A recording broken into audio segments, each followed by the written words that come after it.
tonight again, even in another lifetime. Find me then, and let's do tonight again.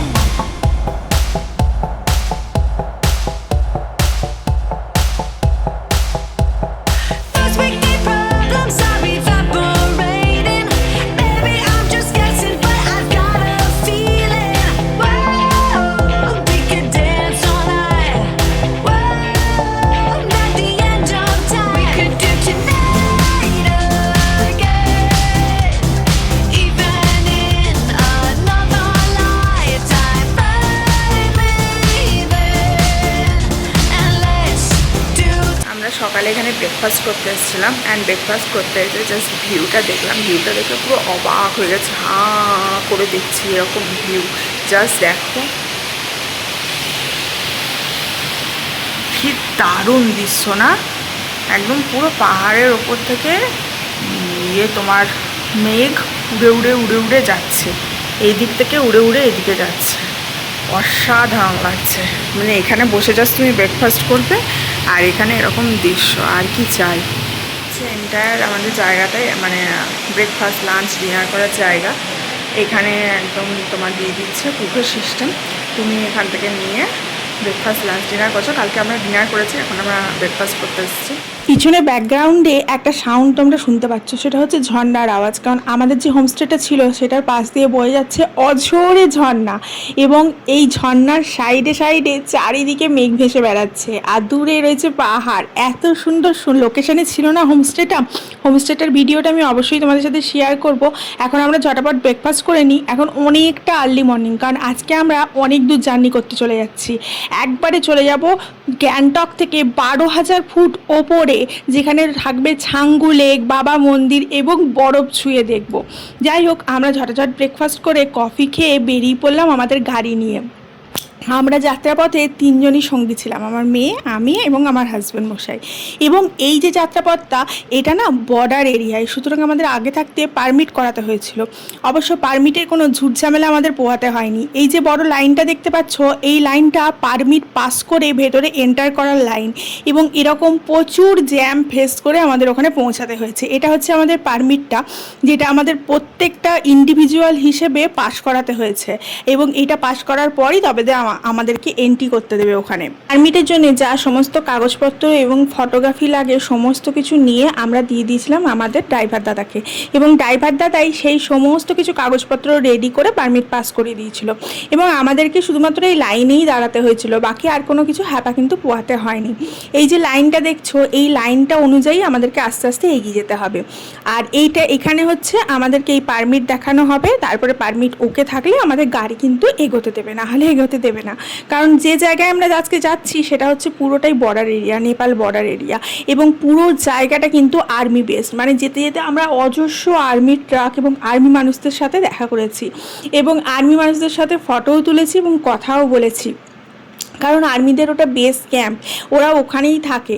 যাই হোক, এই যে দেখতে পাচ্ছ হাজব্যান্ড মশাই এখানে আরও কিছু জিনিস কালেক্ট করতে হয়েছিল, সেগুলো কালেক্ট করছে। ওগুলো একটা করে পার হেড হিসেবে টিকিটের মতো, যেগুলো আমাদের একটা রেন্টের মানে একটা টাকার বিনিময়ে কালেক্ট করতে হলো, এবার ওইটার বিনিময়ে আমাদেরকে কিন্তু এন্ট্রি দেবে। এরকম ছোটোখাটো অনেক কিছু ফলো করে যেতে হয়েছিল। সবথেকে বড় কথা, আমরা উঠতে চলেছি 12 থেকে 14,000 ফুট ওপরে, এবং সেখানে উঠলে শ্বাসকষ্টের অনেক প্রবলেম হবে। তার জন্যে ওরা অক্সিজেন বিক্রি করছে ছোট ছোট সিলিন্ডারে করে, কর্পূর বিক্রি করছে ছোট ছোট কৌটো করে। এবার আমার আর আমার মেয়ের অ্যাস্তেমার প্রথম থেকেই প্রবলেম ছিল, ছোটোবেলা থেকেই আমি আর আমার মেয়ে অ্যাস্তেমায় ভুগি। তো আমাদের কাছে যেহেতু অ্যাস্তেমার পাম্প রয়েছে, আমি আমার হাজব্যান্ডকে বলেছিলাম অক্সিজেনের সিলিন্ডারের বা কর্পূর কেনার কোনো প্রয়োজন নেই, কারণ যেহেতু আমাদের কাছে পাম্প আছে, যখনই শ্বাসকষ্ট হবে পাম্প নেব, ওকে হয়ে যাবে। কারণ আমার কাছে সমস্ত কিছু মেডিসিন রয়েছে শ্বাসকষ্টের। কিন্তু ওই যে ওরা ভয় দেখিয়ে দিল, নিয়ে আমার হাজব্যান্ড আবার কর্পূর কিনলো। কিন্তু বিশ্বাস করো, কর্পূরটারও প্রয়োজন হয়নি, শ্বাসকষ্টটা সেরকম প্রবলেম হয়নি। তবে এতটা ওপরে যাওয়ার পরে যখন একটু ছোটাছুটি করে রিল বানাচ্ছিলাম, একটু করে হাঁপিয়ে যাচ্ছিলাম, কষ্ট হচ্ছিল। বাই দ্য ওয়ে, মাঝ রাস্তায় দাঁড়িয়ে আমরা অনেকগুলো লোকেশন এক্সপ্লোর করেছি, তার মধ্যে এটা একটা ঘন কুয়াশায় ভর্তি হয়ে গেছিলো, আর পুরো হন্টেড ফিল আসছিল, মনে হচ্ছিল যেন কোনো ভূতের সিনেমার শুটিং চলছে, এত ভালো লাগছিল দেখতে। খারাপ হয়ে গেছে, চারিদিকে কুয়াশা, বৃষ্টির মতো পড়ছে। আবার জ্যাকেট ভাড়া নিলাম, এই জ্যাকেট ছাড়া হবে না, 200 টাকা করে পার পিস। আমি মেয়ে সব জ্যাকেট ভাড়া নিয়েছি, সব জ্যাকেট ভাড়া নিয়ে ঠিক ছাঙ্গুলেক এন্টার করার আগেই অনেক দোকান ছিল, সেখান থেকেই আমরা ভাড়া নিয়েছিলাম এবং খাবার দাবার ঠান্ডা, খেয়েছিলাম। মুখ দিয়ে ধোঁয়া বেরোচ্ছে, পুরো ধোঁয়া বেরোচ্ছে, ধোঁয়া বেরোচ্ছে, কথা বেরোচ্ছে, মুখ দিয়ে ধোঁয়া বেরোচ্ছে। তুমি জ্যাকেটটা পরো অন্তত, কি অবস্থা। আমরা 10 ঘন্টা চাপিয়েছি আর একে দেখো 1 ঘন্টাও চাপাইনি। মাঝখানে একটা জায়গায় দেখো এই লোকেশনটা দেখলাম, এটা একটা ভিউ পয়েন্ট বলতে পারো। এত বিউটিফুল লাগছে কি বলবো, মনে হচ্ছে যেন স্বর্গেতে চলে এসেছি। মানে আমরা কালিম্পং গেছি, দার্জিলিং গেছি, কিন্তু গ্যাংটকের সৌন্দর্য একদিকে আর কালিম্পং দার্জিলিং এইসবের সৌন্দর্য আর একদিকে। আজকে প্রাইস 70 রুপিস। অসাধারণ সৌন্দর্য, অসাধারণ, আমি জাস্ট তোমাদেরকে বলে বোঝাতে পারবো না। আর এই যে রোডগুলো দিয়ে দিয়ে যাচ্ছিলাম না, এত ভালো লাগছিল। আর বিশ্বাস করো কাঁচ বন্ধ রাখতে হচ্ছিল, নইলে মেঘ জানলার মধ্যে দিয়ে ঢুকে যাচ্ছে গাড়ির মধ্যে। মানে এরকম দৃশ্য আমি কোনোদিন এক্সপ্লোর করিনি লাইফে। জাস্ট দেখো কত ঘন কুয়াশা, এবং পাশের যে পাহাড়গুলো এগিয়ে এগিয়ে এগিয়ে এগিয়ে যাচ্ছি না, সেই পাহাড়ের দৃশ্যগুলো জাস্ট অসাধারণ। মানে বলে না হিমালয়ের যে তোমার সৌন্দর্য, সেটা তুমি অন্য কোনো কিছু বিট করতে পারবে না, মানে অসাধারণ সৌন্দর্য। যাই হোক, এখানে আমি কয়েকটা রিল বানাবার চেষ্টা করছিলাম, কিন্তু আমার বেশ ভয় লাগছিল। গাড়ি চলছিল, আবার সাইড দিয়েও গাড়ি বেরিয়ে যাচ্ছে, আর সবাই তাড়াহুড়ো করছে যে কে কত আগে পৌঁছাতে পারবে, কারণ প্রচুর লাইন তো ওপরে, অনেক জ্যাম। কারণ একটা একটা করে, মানে সিঙ্গেল লেন যেহেতু, একটা একটা করে যেতে হচ্ছে, একটা একটা লেনের মধ্যেই গাড়ি আসছে যাচ্ছে। যাই হোক, তার মধ্যেই অল্প বিস্তর রিল বানিয়েছি, কিন্তু যে দৃশ্যগুলো দেখেছি সেগুলো বোধহয় সারা জীবন মনে থেকে যাবে। এরকম সৌন্দর্য আমি আগে কখনো দেখিনি, অসাধারণ। যে আমি এই এই যে সৌন্দর্য, মানে বলে না যে গ্যাংটক অবধি ট্যুরিস্ট যায়, গ্যাংটকের ওপরে যারা যায় তারাই আসল এক্সপ্লোর করে সিকিমকে। তো সেই জিনিসটাই যে এবারে প্রথম ছুঁয়ে দেখবো ভাবিনি। তবে হ্যাঁ, মাঝে মাঝে ভাবছিলাম যে যে সমস্ত সেনারা এখানে রয়েছে তারা কি করে এই রয়েছে এত ঠান্ডার মধ্যে। আর ওই দেখো সব বরফ দেখা যাচ্ছে, সাদা সাদা দেখতে পাচ্ছ, পাহাড়ের খাঁজে খাঁজে শুধু বরফ, শুধু বরফ, ওগুলো সব বরফ পড়েছে, বরফ দেখা যাচ্ছে। আমি তো লাইফে প্রথমবার বরফ দেখলাম, বরফ দেখে আমার যে কি আনন্দ, আমি জীবনে প্রথম বরফ এক্সপ্লোর করলাম, আমার প্রচুর আনন্দ হচ্ছিল। এটা হচ্ছে ছাঙ্গু লেক, আর ছাঙ্গু লেকের ওই পাশে দেখো শুধু বরফ জমে আছে, বরফ জমে আছে, এগুলো সমস্ত ইয়াকগুলো। তো এটা আমরা পরে ঘুরবো, আগে আমরা যাচ্ছি বাবা মন্দির, ওখান থেকে এসে ছাঙ্গু লেক ঘুরবো। জানো তো, আমার আর আমার মেয়ের যেহেতু অ্যাস্তমার প্রবলেম আছে, তার জন্য আমি অনেক ওপরে, পাহাড়ের অনেক ওপরে কোনোদিন যাওয়ার ট্রাই করিনি, সবসময় ছোটোখাটো ট্যুর করেই চলে আসি।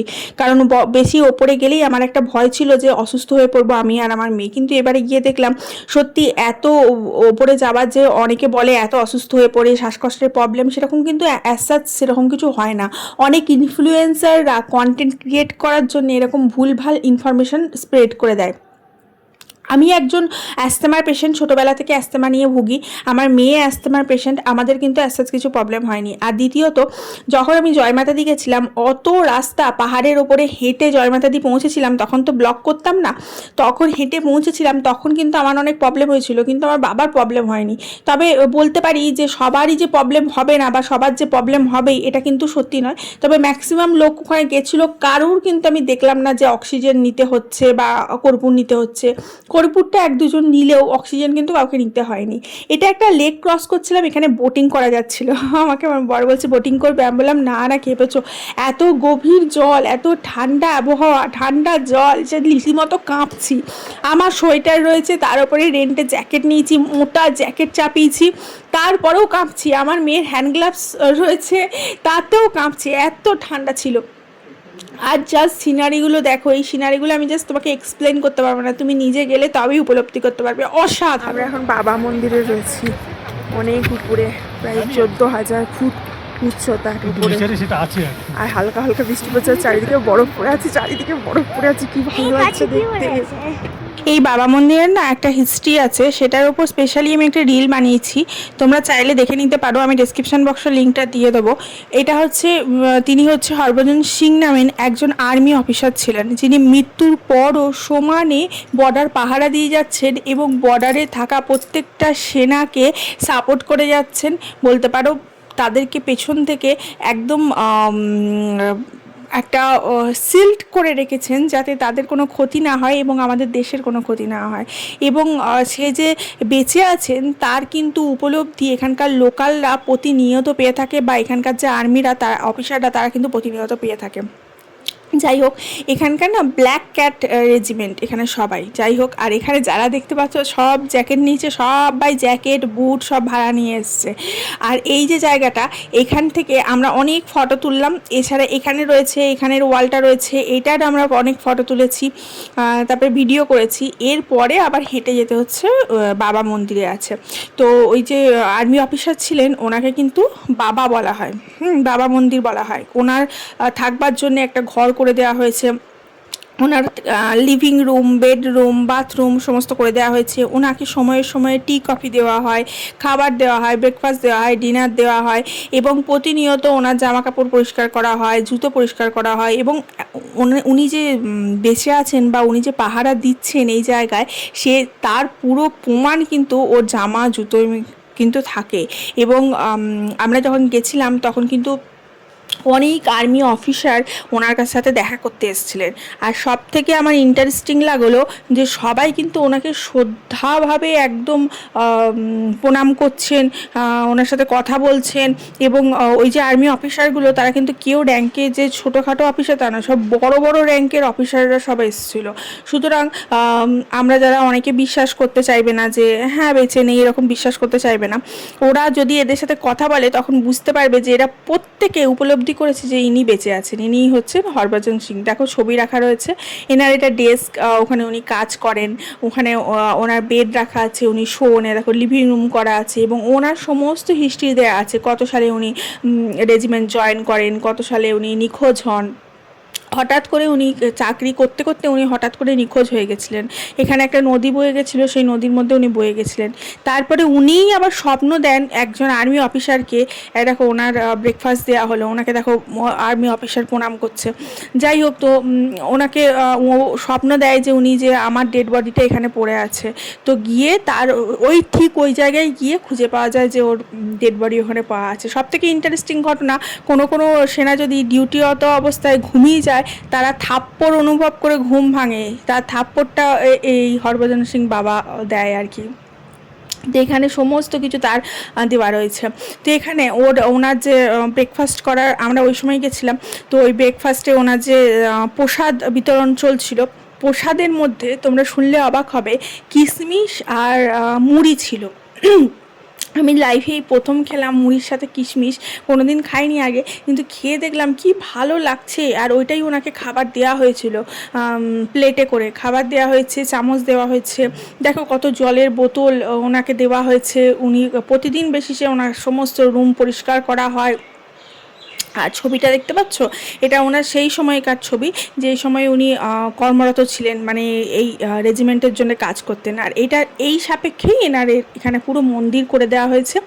এবং এর যে আশেপাশের এরিয়াটা তুমি দেখলে অবাক হয়ে যাবে, পুরোটা আর্মি অফিসারদের বেস ক্যাম্প, আর্মি অফিসারে ভর্তি আর কি। যাই হোক, আমাদের এখানে গিয়ে এত ভালো লাগলো, মনটা এত ভরে গেল কি বলবো। এবং এখানে আমি আর্মি অফিসারদের সাথে কথাও বলেছি এবং ফটোও তুলেছি। জানো, এখানে প্রচুর আর্মি অফিসার এসেছিলো, যারা ডিউটি রয়েছে, যে এখানে গার্ড দিচ্ছে বা এনার সেবা শুশ্রূষা করছে, তারা তো রয়েছে। ওনার সাথে দেখা করতে যারা এসেছিলো তাদের সাথে আমি কথা বলেছি, তারা বড় বড় র্যাঙ্কের অফিসার। যাই হোক, আমি সেই ফটোগুলো কিন্তু ইনস্টাগ্রামে পোস্ট করেছি, তোমরা চাইলে কিন্তু দেখে নিতে পারো। এছাড়া এর সাথে অনেক মিউজিয়াম করা ছিল, সেই মিউজিয়ামে পুরো দেখানো হচ্ছে যে এই নেপাল বর্ডারে কি কি হয়েছে, কিভাবে আমাদের ইন্ডিয়ান সেনা এখানে কর্মরত রয়েছে, কিভাবে ইন্ডিয়ান সেনা এই জায়গাটাকে নিজের করে নিয়েছে, সেই সমস্ত কিছু ভিডিও এখানে চলছিল। এই দেখো, এখানে আমি প্রসাদ নিয়েছি, ওই যে তোমাদের বললাম মুড়ি আর কিশমিশ প্রসাদ নিয়ে খেলাম, কি ভালো লাগলো গো সত্যি। আমি আগে কোনো দিন খাইনি, আমার বরকে তাই বলছি মাঝে মাঝে এরকম মুড়ি কিশমিশ খাওয়া ভালো, কারণ ওরা তো আর্মির ওরা ড্রাই ফ্রুটস খুব বেশি পরিমাণে খায়। দেন আমরা ফাইনালি এখানে রিল বানালাম কয়েকটাও, তারপরে ভিডিও বানালাম। দেখতে পাচ্ছ লোকেশনটা কতটা সুন্দর, চারিদিকে পাহাড় দেখা যাচ্ছে, আর এখানে ইন্ডিয়ান ফ্ল্যাগ হু হু করে উঠছে হাওয়াতে। আর এই যে দেখো, আমি তোমাদের বললাম না, এখানে কিন্তু বসার জায়গাও করা রয়েছে, বসে বসে তুমি এখানে ভিডিওগুলো এনজয় করতে পারো। এখানে রাখা রয়েছে সমস্ত রকম এদের ট্রেডিশনাল ড্রেস, যে ড্রেস পরে আমরা আগের দিন তোমাদের ভিডিও দিয়েছিলাম, ফটো তুলেছিলাম, ভুটিয়া ড্রেস মনে আছে? সেই ট্রেডিশনাল ড্রেস দেখো এখানে রাখা রয়েছে। এই দেখো এইটা দেখেছো, ভুটিয়া, এদের এই রকমই টুপি আর এরকমই ড্রেস পরে আমরা এখানে ফটো তুলেছিলাম। এটা হচ্ছে গ্যাংটকের এখানকার ট্রেডিশনাল ড্রেস। আর এছাড়াও এখানকার যে অস্ত্র শস্ত্র এগুলো সমস্ত রাখা রয়েছে। দেখেছো কত রকমের বড় বড় বন্দুক, কোনোদিন আগে দেখিনি, এই প্রথম দেখলাম। এই সমস্ত দেখে বেরিয়েছি আর বরফ পেয়ে গেছি, আর আমাদেরকে পায় কে, মানে বরফে আমি কখন থেকে বলছি যে রাস্তায় যখন আমরা যাচ্ছি না, বিশ্বাস করে এই যে গাড়িগুলো দাঁড়িয়ে রয়েছে, আমরা রাস্তা দিয়ে যাচ্ছি, দুপাশে বরফ রয়েছে, আমি বলছি একবার দাঁড়াও বরফ নিয়ে একটু এনজয় করি, কিন্তু বিশ্বাস করো এই গাড়ির লাইন যে ছেড়ে গেলে আবার মুশকিল হয়ে যাবে আর কি। বললাম না ওয়ান লেন, খুব অসুবিধা, পাহাড়ি রাস্তা, কিন্তু ফাইনালি এক জায়গায় দাঁড়িয়ে আমি বরফে নেমে গেছি। মানে এই বরফ পেয়ে যে কী আনন্দ, লাইফে ফার্স্ট টাইম বরফ পেলাম গাইজ, এই বরফ ঘাটার আর বরফ নিয়ে মজা করার যে কী আনন্দ, আমার মনে হচ্ছিল আমি এটা স্বর্গ পেয়েছি, স্বর্গ, এর থেকে বেশি আনন্দ খুশি আর কিছু হতে পারে না। তো বরফ নিয়ে এখানে অনেক এনজয় করলাম, অনেক ফটো ভিডিও করলাম, আমার বর তো বেশি করেনি, আর হাতগুলো না শূন্য হয়ে গেছিলো বরফ ঘাটার পরে, হাতগুলো মনে হচ্ছিলো যে আর কোনো স্থান নেই এরকম। আর শুধু তোমরা চারিদিকটা দেখো, শুধু সাদা সাদা বরফ পড়ে আছে, শুধু সাদা সাদা বরফ, মানে সেই রিলসে যেমন দেখতাম মাঝখান দিয়ে গাড়ি যাচ্ছে আর দুদিকে সাদা সাদা বরফ, ঠিক সেরকমই এখানকার এই জায়গাটা। মানে এই জায়গাটা আমার এত পছন্দ হয়েছে, আমরা সেখান থেকে যাবোই না, আমার বর বলছে চলো চলো, নিয়ে তারপরে জোর করে নিয়ে গেল। আমার বড় আনন্দে বরফ নিয়ে খানিক খেলা করতে শুরু করে দিয়েছিল, এত আমরা মজা করেছি জানো। বাবা মন্দির থেকে ফেরার পথে কত বরফ পেয়েছি দেখো, আমরা বরফ নিয়ে খেলছি, কি মজা হচ্ছে। এই দেখো কত বরফ, কত বরফ চারিদিকে। নেক্সট সব থেকে ইন্টারেস্টিং পার্ট হচ্ছে এই রোপওয়েটা, এটা সব থেকে বড় ইনক্লাইন রোপওয়ে এবং এটা হচ্ছে সব থেকে উঁচুতে যাচ্ছে, ভারতবর্ষের সব থেকে উঁচুতে যাচ্ছে এই রোপওয়েটা, ঠিক আছে। আমার বর তো লিটারালি ভয় পাচ্ছিল যেতে, কারণ এত কুয়াশা চারিদিকে, এত মেঘ, কুয়াশা তো নয় চারিদিকে মেঘ, এত মেঘ, আর সেই ঝিরিঝিরি বরফ পড়ার মতো বৃষ্টি হচ্ছে। আর যখন যাচ্ছি না এই সামনেটা থেকে কিছু দেখাই যাচ্ছে না, মানে যে রাস্তাটা কিচ্ছু দেখা যাচ্ছে না, তো আমার বর লিটারালি ভয় পাচ্ছিল, আমরাও ভয় পাচ্ছিলাম, বাট এত এক্সাইটমেন্ট লাগছিল। আর এইখানে রোপওয়ের চার্জটা কিন্তু অনেকটা বেশি ছিল, কিন্তু লাইন কম ছিল। আর একটা রোপওয়ে এক্সপ্লোর তোমরা করতে পারো, সেটা হচ্ছে গ্যাংটকের সিটিটার রোপওয়ে, সেটার চার্জটা একটু কম, এইটার চার্জটা অনেকটা বেশি, তো সেইটা আমরা কিন্তু করিনি, কারণ সেটাতে এত লাইন ছিল, আমরা লাইন দিয়ে 1 ঘন্টা লাইন দিয়ে হাঁপিয়ে গিয়ে রাস্তায় হাল ছেড়ে দিয়েছিলাম। নিয়ে আমার বর বললো এই রোপওয়েটা তোমাদেরকে চাপিয়ে দিচ্ছি। দেন ওপরে গিয়ে কি দেখলাম, ওপরে গিয়ে যা মেসমারাইজিং লুক দেখলাম, তোমাদেরকে কি বলবো, এমন অসাধারণ দৃশ্য বোধহয় জীবনে দেখিনি। জাস্ট বাইরেটা বেরিয়েছি আর দেখছি বরফে বরফে ছয়ে ছয় লাভ, আর সবাই এখানে বরফ নিয়ে খেলতে ব্যস্ত। আমি যে ফটো তুলবো না রিল করবো না কি করবো খুঁজে পাচ্ছি না। তবে একটা জিনিস আমি এক্সপ্লোর করলাম, সেটা হচ্ছে এখানে কোনো নেটওয়ার্ক নেই জানো তো। তুমি যদি ভাবো যে আমি রিল চালিয়ে গান চালিয়ে করব, সেটা হবে না। তো আমি যে রিলগুলো করেছি সেগুলো সব নিজে মন থেকে গান গেয়ে করেছি, এরকম আর কি ব্যাপার। যাই হোক, বরফ পেয়ে আমরা তো খেলতে ব্যস্ত। আমার বর বলছে দেখো ঠান্ডা লেগে যাবে চলো, আর আমি না ওই জ্যাকেটটা খুলে দিয়েছিলাম। আমি বলছি দূর, এত গোদা হাতির মতো জ্যাকেটটা পরেছি, নিয়ে আমি ফটো তুলতে পারছি না, আমার একদম ভালো লাগছে না। আর আমি তো এই সোয়েটারটা নিয়ে গেছিলাম, এটা স্পেশালি গ্যাংটকের জন্য কেনা। তো আমি বলছি আমার ফটো ভালো আসবে না, ভিডিও ভালো আসবে না, আমি তুলবো না। নিয়ে আমি জ্যাকেটটা খুলে দিয়েছি, আর আমার বর এত বকা দিচ্ছে, বলছে ঠান্ডা লেগে যাবে ঠান্ডা লেগে যাবে, আর আমি তো শুনবোই না। আমি তো বরফ পেয়েছি, মানে আমার মানে স্বর্গ সুখ লাভ হয়ে গেছে, এরকম একটা ব্যাপার। লাস্টে আমার বড় আনন্দ করতে শুরু করে দিয়েছে, সেও বলছে ওয়াও, এরকম একটা ফিলিং আমাদের মধ্যে।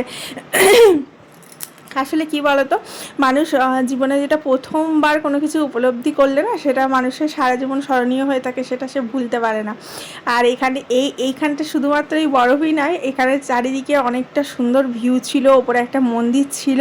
আমি না অত ভিডিও করতে পারিনি কারণ ওই যে বললাম যে ঝিরিঝিরি বরফ পড়ার মতো বৃষ্টি হচ্ছিল, তো মাথাটা পুরো ঠান্ডা লেগে যাওয়ার মতো। আর আমরা এখানে মানে আমি তো লিটারালি টুপি ফুপি সব মানে খুলেই দিয়েছি, মেয়েটাকে পরিয়ে রেখেছি, আমি সব খুলে দিয়েছিলাম ফটো ভিডিও যাতে ভালো আসে তার জন্য।